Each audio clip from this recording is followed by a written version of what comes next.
இதுவரை நீங்கள் உங்கள் பித்ருக்களுக்கு தர்ப்பணம் செய்தது இல்லையா? அவர்களது தர்ப்பண தேதி உங்களுக்கு தெரியாதா? கவலையை விடுங்கள்.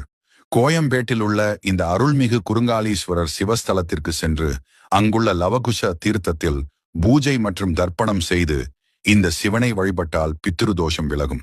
ராமரின் மகன்களான லவன் மற்றும் குஷன் இருவரும் தங்களது தந்தைக்கு எதிராக போரிட்ட பாவத்தை போக்க இந்த சிவபெருமானை வழிபட்டு தங்களது பித்ரு தோஷங்களை போக்கிக் கொண்டனர்.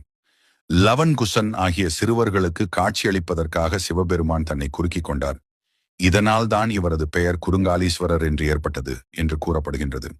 பிற்காலத்தில் சோழ மன்னன் ஒருவர் இந்த வழியே தேரில் சென்ற பொழுது தேரின் சக்கரம் லிங்கம் மீது ஏறி பூமியிலிருந்து ரத்தம் வெளிப்பட்டது. பயந்த மன்னன் அந்த இடத்தை தோண்டி பார்க்க பூமிக்கடியில் ஒரு லிங்கம் இருந்ததைக் கண்டு அந்த இடத்திலேயே ஒரு கோயிலை எழுப்பினான். அந்த ஆலயம்தான் இது. தேர்ச்சக்கரம் ஏறியதால் இந்த லிங்கத்தின் பானம் பாதி புதைந்து சிவன் குறுகியவராக காட்சி தருகிறார். இதனாலும் இவர் பெயர் குருங்காலீஸ்வரர் என்று ஆனது என்றும் கூறப்படுகின்றது.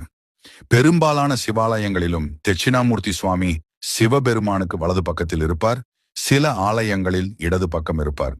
ஆனால் இந்த ஆலயத்தில் பின் பக்கத்தில் லிங்கோத்பவர் இருக்க வேண்டிய இடத்தில் உள்ளது வேறு எங்கும் காண முடியாத ஒரு அமைப்பு. அதே போல நந்தி பகவானின் மூக்கில் மூக்கணாங்கயிறு குத்தப்பட்டிருப்பதை காணக்கூடிய ஒரே கோயில் இதுதான். சிவனும் அவரது துணைவியரும் வடக்கு நோக்கியிருக்கும் ஒரே சிவன் கோயில் இது என்றும் கூறப்படுகின்றது. இதனால் இது மோட்சமளிக்கும் ஸ்தலம் என்று நம்பப்படுகின்றது. இத்தலத்தை ஆதி பிரதோஷ தலம் என்கிறார்கள். ஒரு பிரதோஷ தினத்தில் குருங்காலீஸ்வரரை தரிசித்தால் 1000 பிரதோஷ தரிசனம் செய்த பலனும், ஒரு சனி பிரதோஷ தரிசனம் செய்தால் கோடி பிரதோஷ தரிசன பலனும் கிடைக்கும் என்பது ஐதீகம் என்கிறார்கள். இவ்வாலயத்திற்கு முன்பு உள்ள ஒரு மண்டபத்தின் ஒரு தூணில் ஸ்ரீ சரபேஸ்வரர் உள்ளார். ஞாயிற்றுக்கிழமை ராகு காலத்தில் இவருக்கு பூஜை நடக்கிறது.